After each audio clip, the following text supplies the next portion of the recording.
Today's segment of Sound Balming is brought to you by Jimmy and Mary's Authentic Body Care. I cannot express to you how much we love their products. Although we use them all year, as the weather gets colder, we need these products even more. The dreaded drop in temperature, the dryness, the itchiness, and the unnecessary flakiness is inevitable. Shea butter from Jimmy and Mary's Authentic Body Care is the only thing that works for my skin and hair needs. Not only do these products cure my dry skin, the whipped butter goes on smoothly and doesn't leave that uncomfortably thick, sticky residue. Bonus? It smells absolutely amazing. There are so many different scents to choose from too. Not only do they carry skincare products, there are products for authentic living, face, shower, hair and beard, spritzers and perfumes, and bath products. Let me tell you, we cannot even keep the stuff in the studio. The entire production team as well as all our children use Jimmy and Mary's product. Jimmy and Mary's take pride in creating quality, handcrafted products from simple ingredients for the entire family. Their products are made for all skin types and are 100% handmade, 100% vegan,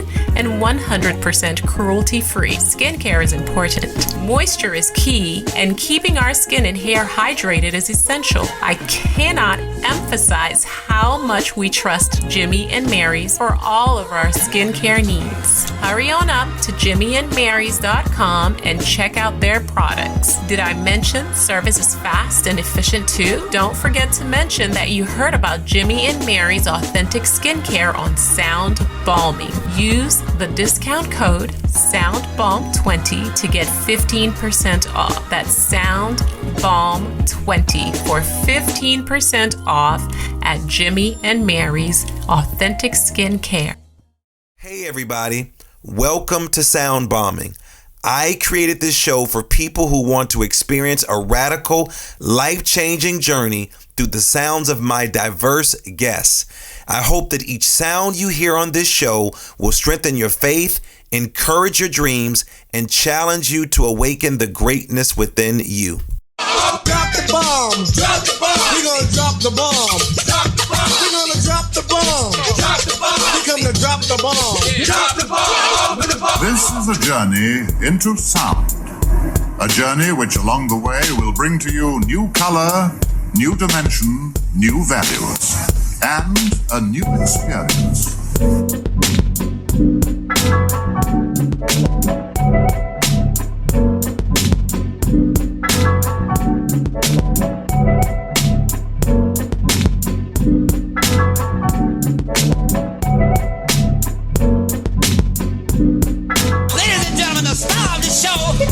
Lamar Darnell Shields.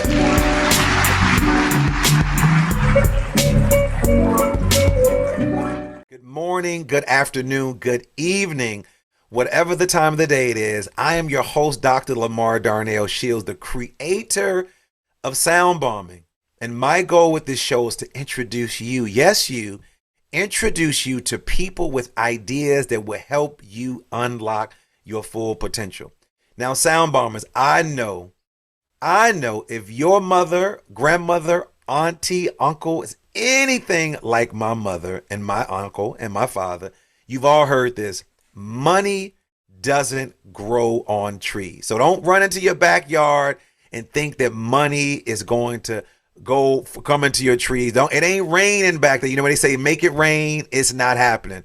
This is the nugget of wisdom that so many of us were handed down as children, and often the financial literacy education ended right there. There was nothing else. Mom and dad said, money doesn't grow on trees, and then it stopped.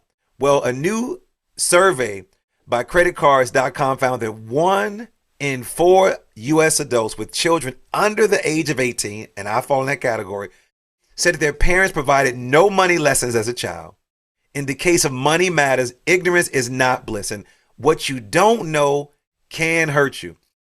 Research also shows that children benefit from learning about how money works beginning at a very young age, with some schools stepping up to tackle the issue in the classroom. But we know most of these schools are not teaching any financial literacy.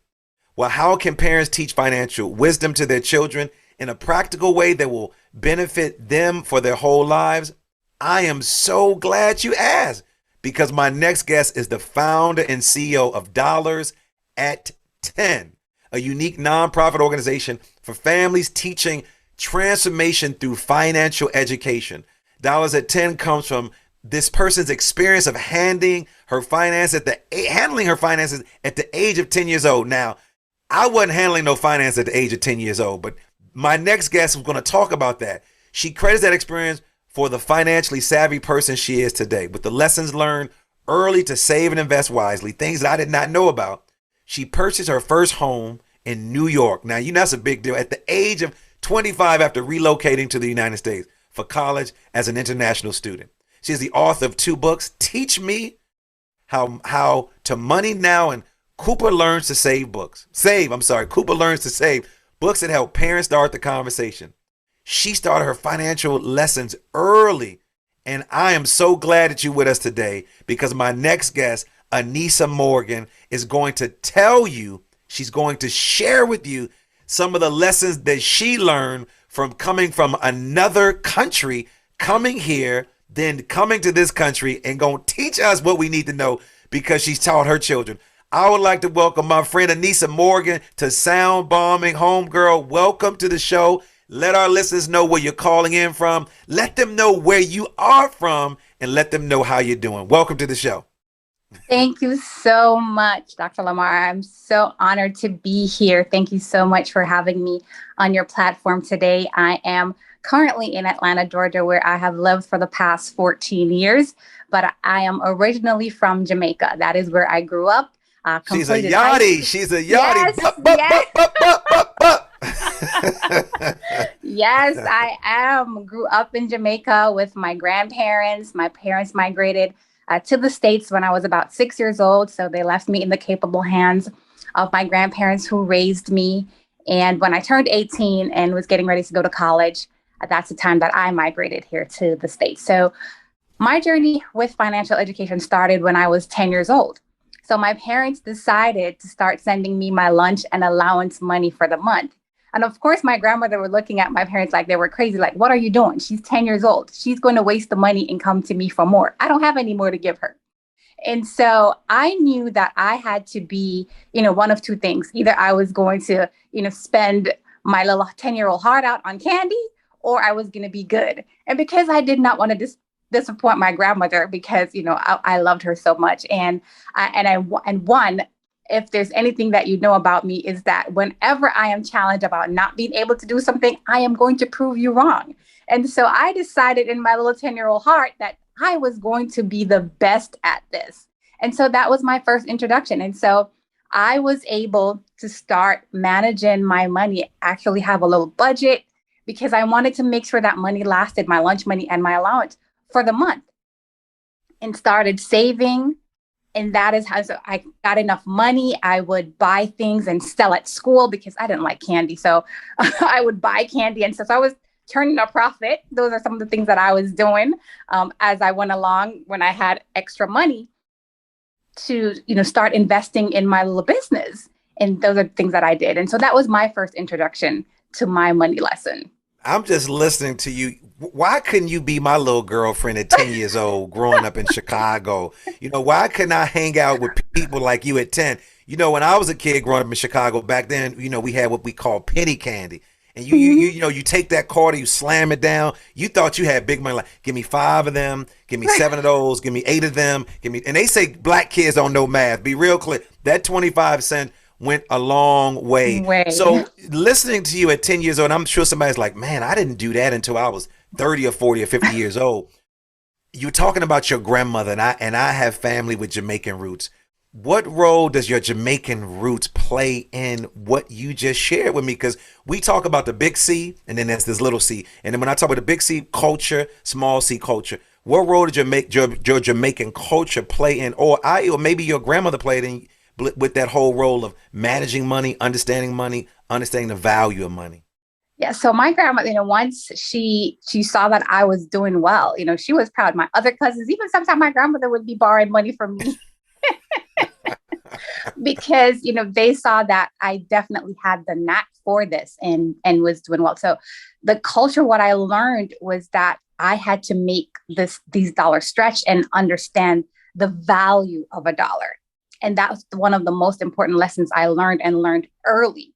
So when I came to the States, I realized, wow, it was a different culture. It was like a culture shock for me, because when I went to college, I realized that there were so many of my peers that had no understanding about finances at all, money at all. They were just taking out student loans, credit cards, and just starting to rack up debt. And I was like, what are you doing? And so for me, culture was really big, because the things that I learned and the values I learned early about money made me understand that that's not what I wanted to do. I noted in my book as well that early on, when I finished college and decided, okay, I want to save to buy my first home, my friends were going to parties and they're like, Anissa, let's go to a party. I was like, no. So I was working 2 jobs. So on the weekend, I would have a part-time job, and that was for me to live on. And then my salary, I was saving to purchase my first home. Wow. It's interesting. I'm so glad you talked about your culture and because you think about this running joke with Jamaicans having a whole bunch of jobs. Yes, When you talk, I tell people, when you talk about stereotypes, one thing I learned from one of my teachers said, it's not that stereotypes aren't true. They aren't the full truth. And we can make joke, laugh about that, because I have folks from the Caribbean family as well. But there's some truth in that culture that you said, because thinking about what you were just talking about, I'm thinking about when I was 25. I think about my good friend Kurt Sykes, who listens to my show. I moved to Baltimore to become a teacher. He was already here. He bought his house at 25. I was still trying to turn up. Then he buys something else. Then I'm still trying to turn up. But I think about what you're saying, that you had a plan that sort of laid out. My assistant, shout out to my assistant, Betty Blaze, Betty is almost 70 years old. You and I, we go to college, we get these degrees, we do all this. And I look at people like your grandmother and, your grandmother, my grandmother, who they got this root knowledge. They got this cultural knowledge, didn't have all these degrees. But when I look at Betty has never bounced a check. Betty has never missed out on and she would say stuff to me like, why would I? Why would I? But people like us who we've been sold a bill of goods. You go to school, you get a credit card, you do all this. I remember when I was at Grambling, shout out to Grambling State University. When I went to Grambling, I fought to get the credit card companies off the campus, not because I didn't know what I was talking about. It was because I fell down that rabbit hole. I was like, so when I charge this, Anissa, when I go to the Foot Locker and I charge these shoes, I got to pay this back, because nobody in my house told me about that. So then what is the best way that you've discovered to teach a child the value of money? Talk to me about that first step. So the first step, I believe, is actually involving them, letting them. So I truly believe that we learn by doing, right? And so, you learn to ride a bike and you never forget. So if we actually involve, and unfortunately, a lot of times in our community, we tend to hide our money, what we make, we hide, how we're paying bills. We hide those things from our children. And I don't believe that we should. And I'm not saying that, you're going to do this age appropriately. And you also know your child. So you start introducing them to little lessons that are going to help them. So, and if you want to use numbers that are not necessarily your numbers, but close to it, say, okay, this is what, your parents make, this is what we make, and this is how we're budgeting. And so something that I do with my own children is that when they ask me for something and I don't tell them I can't afford it, I tell them this is not in the budget this month. Now let's figure out a way how we can get it in the budget for next month. I want to stop you right there. I'm glad that you said that we can't afford it, because my partner, my good partner, Dr. Marina Gilmore, she's a white female, grew up in California, and I have to say that she's white. Typically, I don't get into culture like the races, but as a white woman growing up in California, she's now spending a lot of time with people of color. And she said to me, she says, Lamar, why? She said, I've discovered many of the people that's in the Black community. Now she's talking about her extension, okay, not just not a blanket statement. She says they come from a spirit of lack. Lack. And I love how you changed it. And there's some truth to what she said. Somebody's probably getting mad, but there's a lot of truth, because even when I take kids out of the country, I used to take kids out of the country, Anissa, to do these international programs. And I would take the amount out and I would say, this is your investment.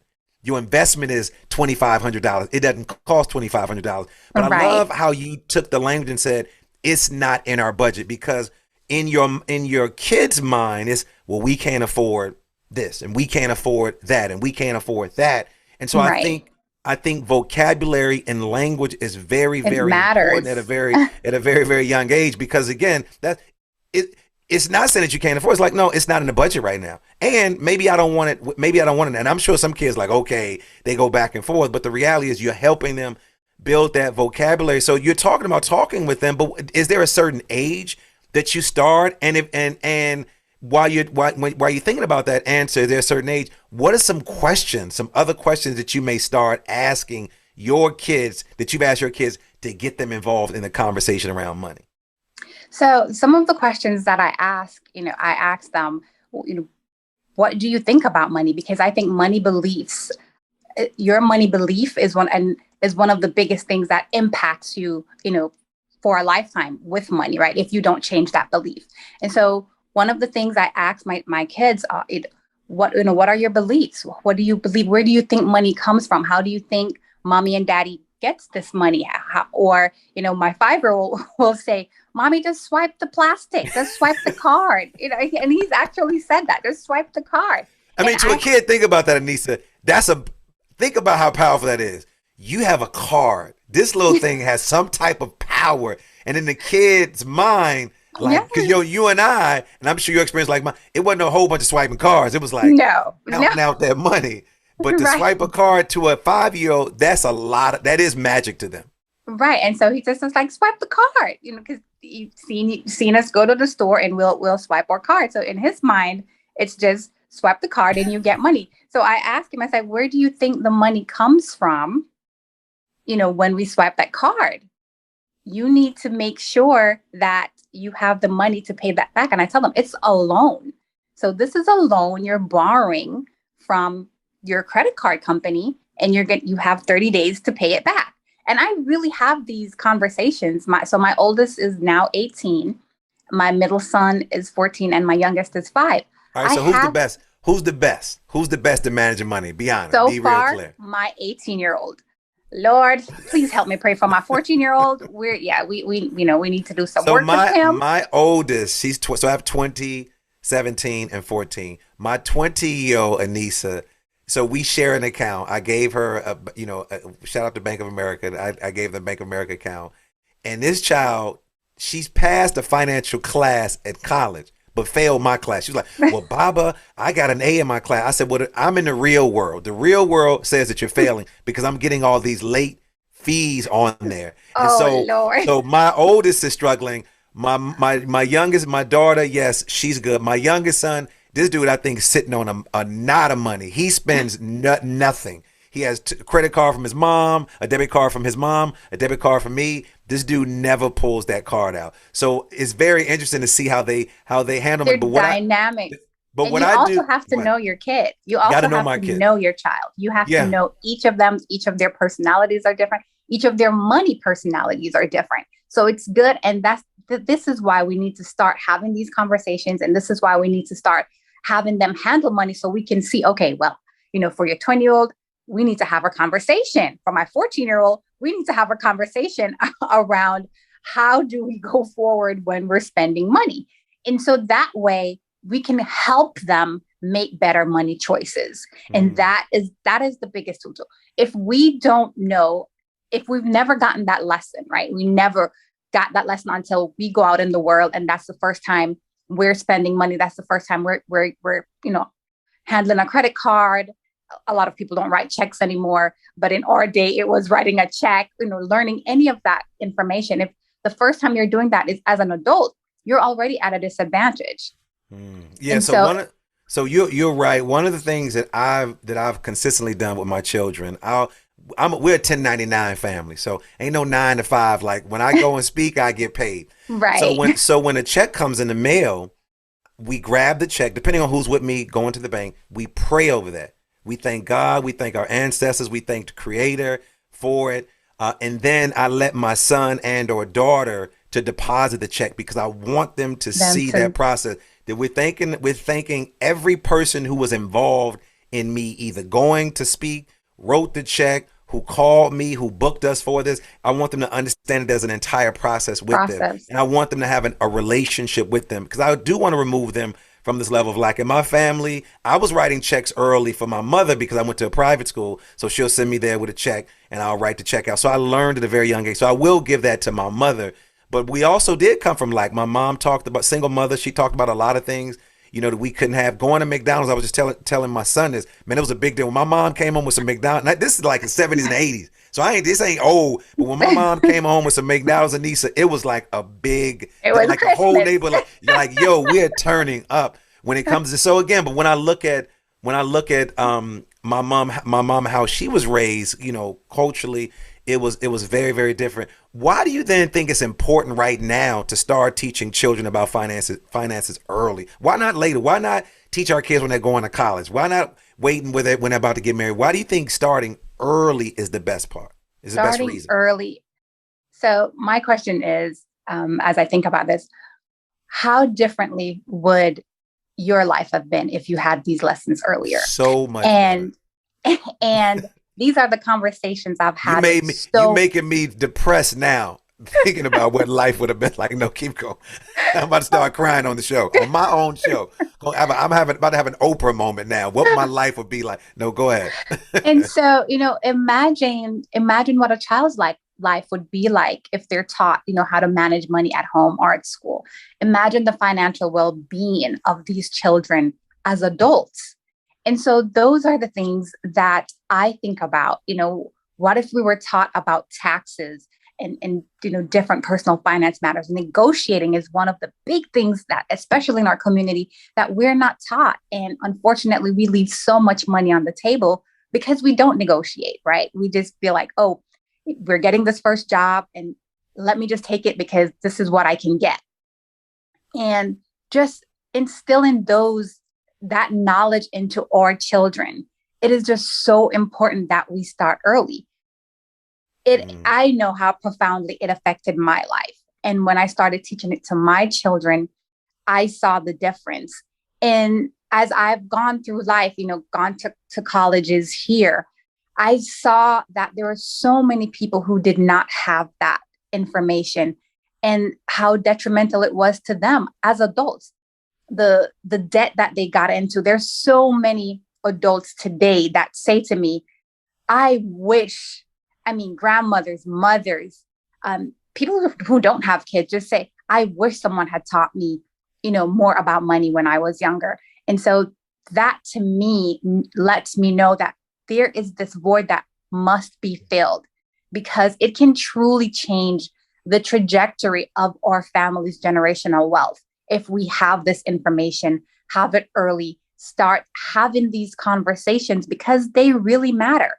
Having these genuine conversations at home with our children, with our nieces and nephews, and having them understand that, not just money doesn't go on trees, but how do we look at our finances differently, right? So instead of saying, credit cards are bad, which is what a lot of times, unfortunately, we are taught. No, how can we leverage this to be used to our advantage, right? So I have not spent a dime of my own money buying Christmas gifts for my boys in about 5 years.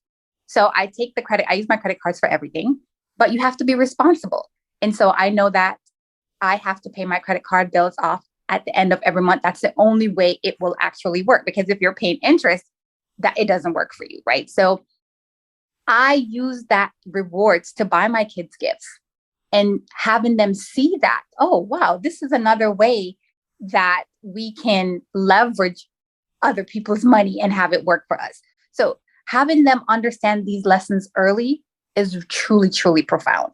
Why do you think people struggle with the conversation of money? As I was preparing for this conversation, Anissa, I thought about two things that people seem to be uncomfortable discussing: their intimate relationship with their partner sexually, and their money issues. And as I was preparing for this conversation, I know we're going to talk about family or children. Those are two conversations that people struggle with. And talking about intimacy. So if you and I are good friends and you're married, I'm married, and we're talking, it's sort of strange. Same thing with money. Why do people hold back or hesitant to share with other people the intimacy around money, because money Right. is energy. It's energy. It is. It comes and it goes. It's going to be here one day, and it's going It's a to tool. just like relationship. It's a tool to get It's a something. tool. Why Right. do people sort of shy away from having those conversations? They shy away because they take it so personal, right? They're emotionally attached to the lack. And I think that is what has been ingrained. So they don't want to talk about it because they don't want anyone to know that they don't know. And that's one of the things that I say, like, parents can't teach what they don't know. And so that's one of the reasons they are scared to have the conversation, is because they don't want their children to know that mommy doesn't know or daddy doesn't know, instead of saying, let's learn together, right? It's okay to say, I didn't have these lessons. Now that you do, let's all learn this together. And I think that one of the biggest things is the fear that they're going to be judged on what they didn't learn, judged on what they don't know, instead of just saying, okay, this is where I am, and owning up to where they are financially. And that is why a lot of people don't get out of debt, is because they're scared to just own up to where they are. Do you find it easier to talk to children about finances than adults? I don't know, whatever's happening. My dog is in my studio, and he must like your voice. And he never. You saw Biko jumping up every now and then, especially when I was like, bo. I can't say it aloud again. But he must like what you're talking about or something. He's getting excited. But do you find it easier to talk to adults about finances, or do you find it easier to talk to young people? I find it easier to talk to adults, because a lot of times they're coming from the place of, I want to learn now. And so when I do have conversations, there are children who have been exposed. For the ones who have not been exposed, the conversation is a little bit more challenging because they don't really know what I'm talking about, right? They haven't had that exposure into, they just know that, oh, we get money, we spend money. But having those real meaningful conversations around money sometimes can be harder with those children who have not been exposed to that conversation at all. Well, I know you're using a tool to engage children. You have 2 books Yes. that you're using to have conversations with young people and adults about books. Tell us the title of the books again, and tell us what we can learn from those lessons. Tell us some of the lessons that we can learn from some of the books that you've written. Okay, so my first book is Teach Me How to Money Now. And the reason I titled that book is because I truly want our children, our families. So it's not just a book, but it's a holistic book for the entire family. I want families to engage. And so the lessons that we can learn, I have it right here. Hey, pull it out. There it is. Money, yes, green color, green. Yes. Mm-hmm. Yes. And so there are 8 lessons. And the first lesson is understanding why kids need to learn about money. The second lesson is understanding why savings is key. The third lesson is understanding the debt trap. Now, do not want to get in the debt trap. Understanding investing, understanding credit and how to leverage it, understanding the art of negotiating. That's something that I did talk about, because I feel that is something that is really lacking in our community. And money for college. That is one of my big things, is getting our families to understand that they don't have to go in student loan debt. There's so much money, scholarship money out there. Just take the time to apply for those scholarships, and you would be surprised. Well, that's the lesson I told to my daughter. You are not taking out a student loan. So we're paying straight out of pocket. Same lesson I gave my son. received some scholarships from pageants and her academic stuff. But I told her, you are not coming out of college in debt, no student loan, anything. One of my good friends, and she listens to Michelle, I'm not even going to say her name, but she's going to know what I'm talking about. Dad took care of college for Anissa. Dad is doing extremely well. Dad, again, didn't go to college like us, but he's just a hardworking man, and told his daughter, not going to take out any loans. She decides to take out a loan, okay?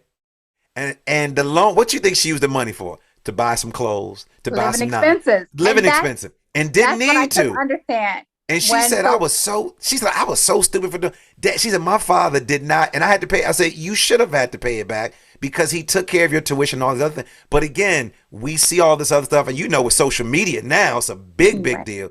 And she's still paying for that, for some clothes. I say, can you fit those jeans from 99? No. Can you fit that top? Did your feet shrink, or did it get too big? So again, with my children, I said, you don't like it now, but when you leave out in 4 years, because I told them I'm only paying for 4 years of college. I'm being real That's clear. it. That's all you're getting for me. 4 years. And After those that, are the conversations that we have to have.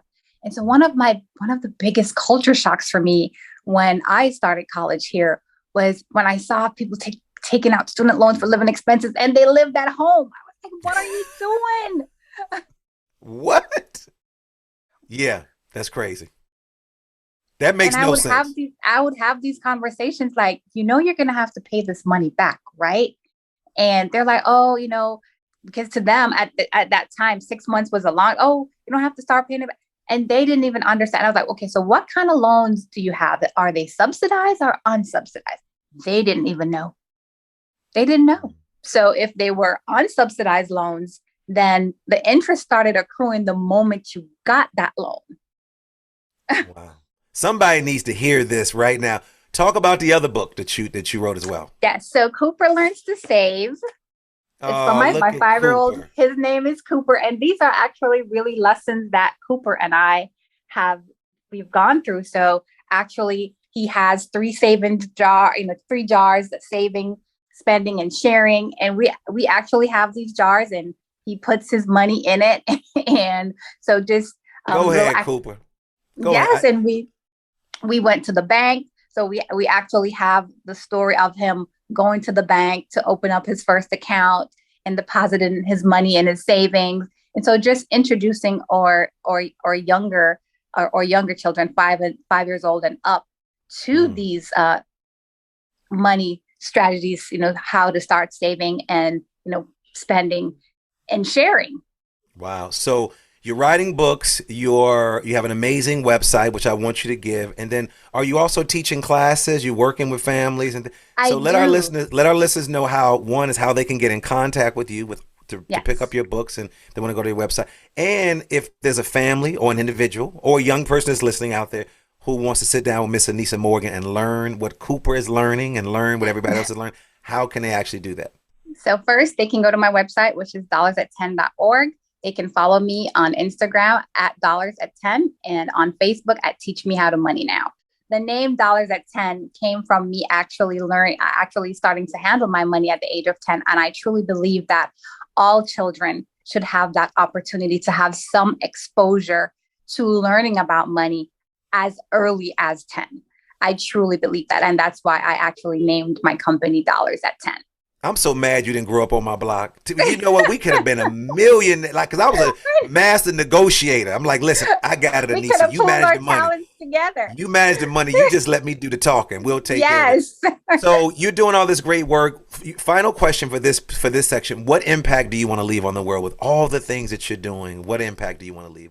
The impact I most want to leave on the world is really just having our families, especially our Black families, understand that where you start is not where you have to end.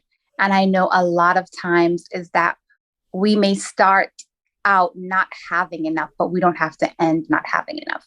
And if we learn the lessons of understanding our finances, understanding how to leverage our money, just learning those lessons and learning them early can really change the trajectory. Just understanding the wealth that we can leave behind, right? No more should our grandparents lose their homes that they've worked hard for because they didn't pay the taxes, because they didn't understand what that meant, right? Because having this home could be passed down to this family for generations to come, and that could be their generational wealth, right? So one of the most impactful lessons so let us not, hurt for lack of knowledge. Let's learn these lessons, learn these money lessons. They're so important. Well, you heard it. That was Cooper's mama right there. That was Cooper's mama, who was dropping some jewels all the way from the great island of Jamaica. Yes. She's a yachty. Shout out to the Jamaican track team and all the great things that take place over there. Let me just tell you, if money grew on trees, Jamaica would be naked. Those trees would be naked right now. That beautiful island with all those beautiful trees. So I want to thank you for hanging out with me right now, but you cannot leave Anissa Morgan. The second part of the show is called The Super Bomb Questions. It's brought to us by Mountain Made. The difference between the first and the second part is I'm going to ask these questions as quickly as possible. You need to Okay. respond as quickly as possible. Are you ready? I'm ready. All right, Anissa, what is your favorite word? My favorite word, finance. What's your favorite quote? It could be a song to a lyric to a song, a Bible verse, or just a quote that you may like. For lack of knowledge or people perish. That is actually my favorite quote. And I do not want for lack of knowledge or people to perish. What's your superpower? My superpower is just being the best mom, the best educator that I can be. And sometimes it doesn't necessarily mean that I have to touch every child. I believe that if I can touch that one child, that the difference that I make in their life, right, can change. I don't know whose life they can impact. And so my goal is to just change that one person's life. And so I truly believe that that is my superpower, is educating our young people, especially around money. What's your spirit animal? Oh, my spirit animal. I've never thought of that. I've never thought of that before. All those animals running around Jamaica. And I know. all the I've animals never, running around New York City too. I've never thought about. I probably would say maybe my spirit animal would be a gazelle, because I want to go as fast as I can and touch as many people as I can with this information. What moves you to tears of joy?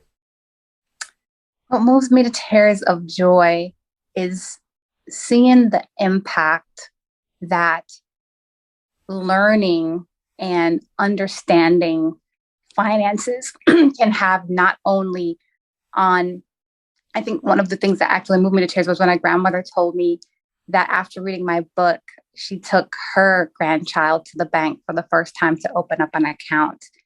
And that moved me to tears because, of course, I was raised by my grandmother. And so that just truly, truly impacted me, because I know how I was with my grandma. What moves you to tears of sorrow?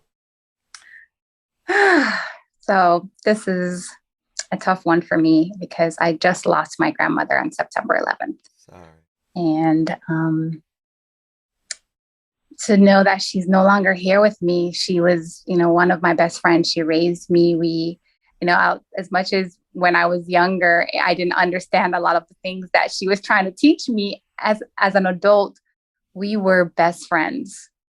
And so knowing that I will not have her guidance anymore definitely moved me to sorrow.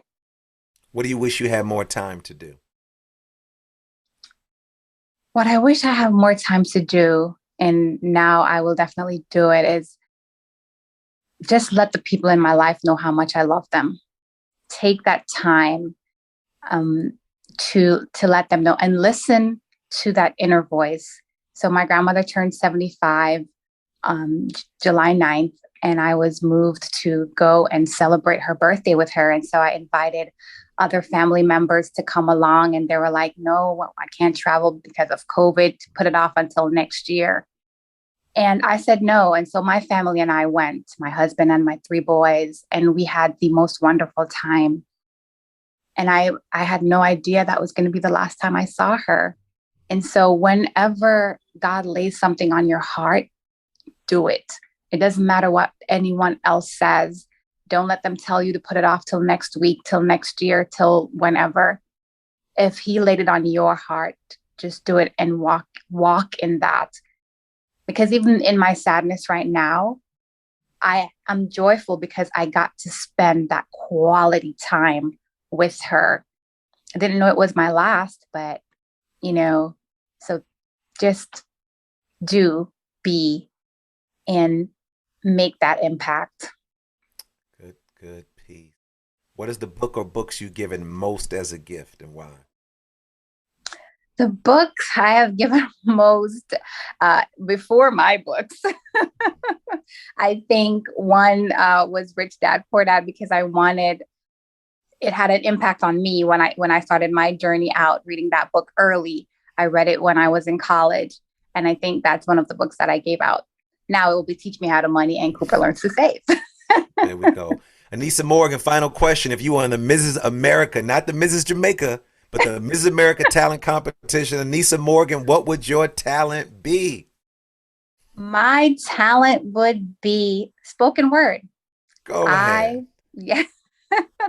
I would, at first, I didn't see that talent in myself younger, but as I've grown older, I have come to love speaking life into others. And through spoken word, I know that's something that I would leave an impact and a mark on others. Well, you have definitely spoken a powerful word here, Anissa Morgan. Thank you for hanging out with me. Go out to her website, check out what she's doing. I'm telling you, not only just for your children, but for yourselves, dollars at 10. Anissa, thanks for hanging out with me today. Thank you for hanging out with me. Thank you so much for having me. It was a pleasure. Thank you. Thank you so much. I hope to come back another time. You will. We're going to bring the kids on to talk about money, and maybe we'll bring some other families. So thank you for hanging out with me. And I got to thank my amazing engineer, Alexander Blanc, my super duper producer, Nicole Klempaka, Supremacy for that dope theme music, and all of you for listening. Listen, make sure you subscribe, leave a comment, stop being stingy, and go and share me with all of your friends. We're on every platform. Make sure you subscribe. Please do so. If you want to know more about me, go to DrLDS.com. My final thoughts today: if you want your children to develop good spending and saving habits, they need to see making smart spending and saving choices early. In a short practice, what you preach, and preach with consistency. Educating your children about personal finance is a process that can take time, but if you put in the effort and continuously communicate a clear message about money, you will instill good habits that will serve you and your children. You've been listening to Sound Bombing. Peace. The Super Bomb questions are brought to you by Mountain Made CBD. Mountain Made is changing the CBD game by offering a line of high-dose CBD tablets at an affordable price. Their products are THC-free and third-party tested for accuracy, cleanliness, and potency. Their products, which ship nationwide, include Build for CBD saturation, Boost for precision titration, and Recover for rest and rehab. With 9 years experience in hemp and fitness, Mountain Made's founders are focused on creating a quality product to help those who live an activated lifestyle. Check out mountainmade.life. Again, that's mountainmade.life to find out more about how their products can help you crush life. Remember, their products ship nationwide. Go check out their website today and follow them on social media at Mountain Made. That's the @ MNTMADE. Our staff at Sound Bombing uses Build before a morning workout, which helps to push our bodies to a whole new level on a daily basis. Try Build, try Boost, try Recover. Our staff is using these products to enhance our active lifestyle naturally, and we are crushing life with Mountain Made CBD, and you can too. Start today by going to mountainmade.life and ordering Build, Boost, Recover, or the multitude of other products that they have which will enhance your lifestyle. I promise you, you won't regret it.